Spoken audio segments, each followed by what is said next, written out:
ভারত পাক সীমান্ত বরাবর স্যারক্রিক এলাকার কাছে ভারতের 3 বাহিনী 10 দিন ব্যাপী মহড়া শুরু করেছে।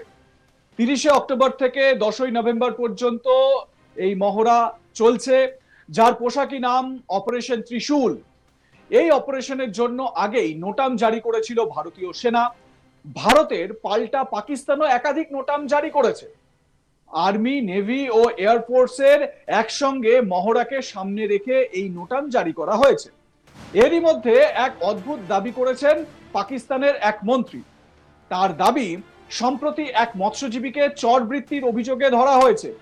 এই মৎস্যজীবী কিন্তু পাকিস্তানি নাগরিক। ওই পাক মন্ত্রীর দাবি, ধৃত মৎস্যজীবীকে নাকি কয়েক মাস আগে সমুদ্রে ধরেছিল ভারতীয় উপকূলরক্ষী বাহিনী।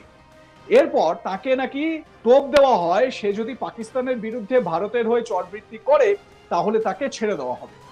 রাজি হওয়ায় পরে সেই মৎস্যজীবীকে ছেড়েও দেওয়া হয়। যদিও পাকিস্তানের মন্ত্রীর এই দাবির সত্যতা নিয়ে যথেষ্টই প্রশ্ন রয়েছে।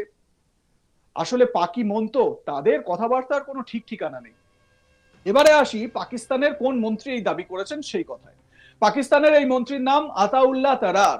তিনি পাকিস্তানের তথ্যমন্ত্রীর দায়িত্বে রয়েছেন।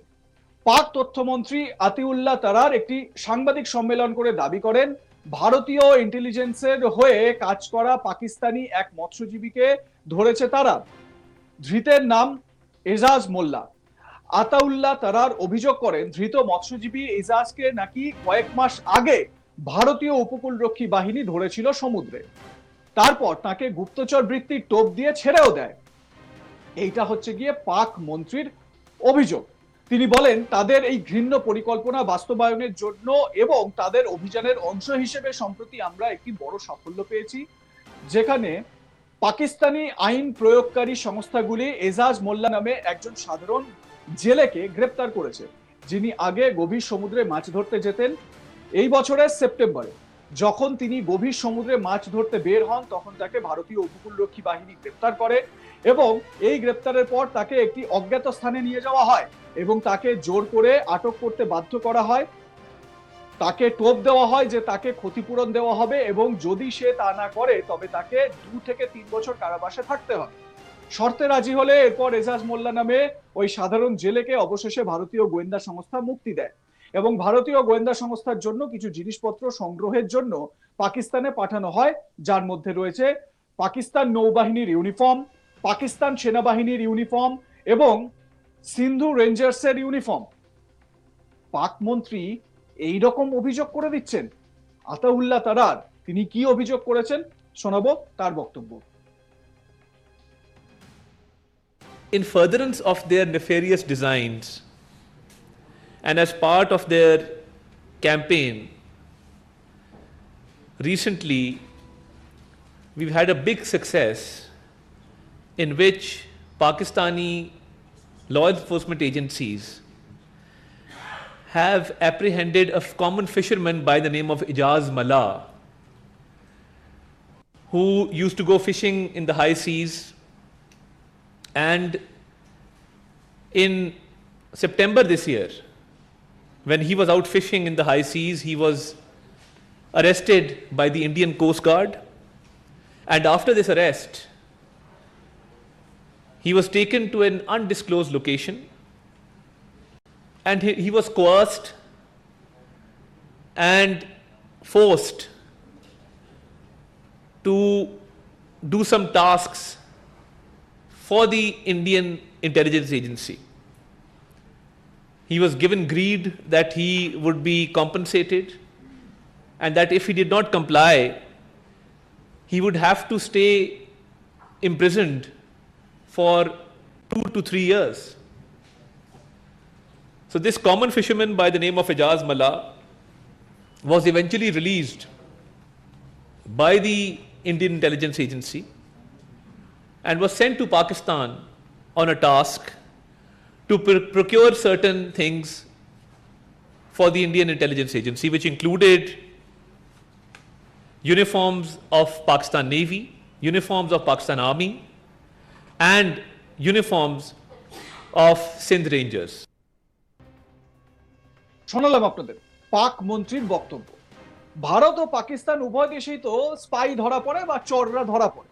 তবে এ নিয়ে খোদ কোনো দেশের মন্ত্রী এভাবে সাংবাদিক বৈঠক করছেন, এটা কিন্তু বেশ নজিরবিহীন। আসলে পরিস্থিতি যা, পাকিস্তান বেশ ভয় পেয়েছে ভারতের 3 বাহিনীর যৌথ অপারেশন দেখে। উল্লেখ্য, প্রতিরক্ষা বিশেষজ্ঞরা বলছেন যে পাকিস্তানের মনে, পাক মন্ত্রীদের মনে এখন ভারতের অপারেশন সিন্দুর বা ভারতের নতুন করে আবার কোনো অ্যাটাকের জুজু তারা করে বেড়াচ্ছে। যেন তেন প্রকারেণ তারা কিন্তু এই ভয়ে সারা বিশ্বকে এটা দেখাবার চেষ্টা করছে যে ভারত এই বুঝি কোনো একটা অ্যাটাক করে বসলো পাকিস্তানের উপর। যদিও ভারত বা ভারতের তরফ থেকে আপনারা শুনেছেন প্রতিরক্ষা মন্ত্রী রাজনাথ সিং থেকে শুরু করে দেশের প্রধানমন্ত্রী নরেন্দ্র মোদী, তিনিও কিন্তু একটা কথা বারবার বলেছেন যে যদি প্রয়োজন হয়, যদি ভারতের সার্বভৌমত্বে আবারও হাত ওঠে, তাহলে সেই হাত কাটার জন্য অপারেশন সিন্দুর আবার হবে, 2.0 আবার হবে। এই বক্তব্য কিন্তু বারবার করে শোনা যাচ্ছে। কয়েকদিন আগেই স্যার ক্রিকের কথা আপনারা শুনেছিলেন প্রতিরক্ষা মন্ত্রী রাজনাথ সিং এর মুখে। অপারেশন সিন্দুরের সময় আপনারা DGNO, director general of naval officer, তার বক্তব্য আপনারা শুনেছিলেন। তিনি কিন্তু এটা বলেছিলেন যে করাচি ভারতীয় নৌবাহিনীর যে রেঞ্জ সেটা থেকে দূরে নয়। পাকিস্তান যদি কোনো রকম বেয়াদপি করার চেষ্টা করে, তাহলে করাচির কি হাল হবে সেটা পাকিস্তান খুব ভালো করে বুঝে নি। আসলে করাচি হচ্ছে গিয়ে পাকিস্তানের জন্য সব থেকে দুর্বল একটা জায়গা, আর ভারতের পাকিস্তানকে মাত দেওয়ার সব থেকে শক্তিশালী একটা পয়েন্ট, বা ভারতের সব থেকে শক্তিশালী একটা হাতিয়ার বলতে পারেন। যাই হোক, কিন্তু এই অবস্থায় দাঁড়িয়ে পাকিস্তান ভীষণ রকম ভাবে সারা বিশ্বের সামনে দেখানোর চেষ্টা করছে যে ভারত পাকিস্তানের বিরুদ্ধে ষড়যন্ত্র করার চেষ্টা করছে। যদিও এটাও বলে রাখা উচিত যে এই পাকিদেরকে বিশ্বের বিভিন্ন মঞ্চ কিন্তু বিশ্বাস করতে পারে না। ভারতের বিরুদ্ধে ইউনুস এবং পাকিস্তান একযোগে ষড়যন্ত্র করার যতই চেষ্টা করুক না কেন, ভারতের একটা অ্যাকশনে যে এই দুই দেশের পা থরথর করে কাঁপে, সেটা আমরা এর আগেই দেখেছি। আমরা এটা জানি যে পাকিস্তান, মানে আমাদের যা ইন্টেলিজেন্স রিপোর্ট সেটা বলছে যে পাকিস্তান এই মুহূর্তে ভারতের যে ওয়েস্টার্ন ফ্রন্ট বা পাকিস্তানের যেটা ইস্টার্ন ফ্রন্ট, সেখান থেকে তারা কোনো রকম ভাবে কোনো উস্কানি বা কোনো প্ররোচনা দেওয়ার সাহস দেখাতে পারবে না। ভারত সেই কোমর ভেঙে দিয়েছে। তাই ভারতের যে ইস্টার্ন ফ্রন্ট রয়েছে, মানে বাংলাদেশ বর্ডার, সেখান থেকে কোনো না কোনো রকম ভাবে পেনিট্রেট করার চেষ্টা করবে। আপনারা জানেন অলরেডি বাংলাদেশে আইএসআই তারা ঢুকে গিয়েছে, সরকারিভাবে সেখানে আইএসআই নিজেদের অফিস খুলে বসেছে।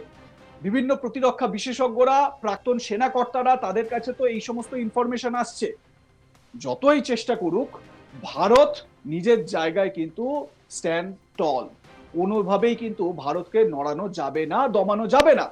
সে যতই আমেরিকার ট্রাম্প বাবাজিকে নিয়ে দাপাদাপি করার চেষ্টা করুক পাকিস্তান। আপনাদের মতামত কি এ বিষয়ে জানাতে ভুলবেন না। দেখতে থাকুন আজ তাক বাংলা, সাবস্ক্রাইব করুন আমাদের ইউটিউব চ্যানেলটি, বেল আইকন প্রেস করুন নোটিফিকেশন নিতে।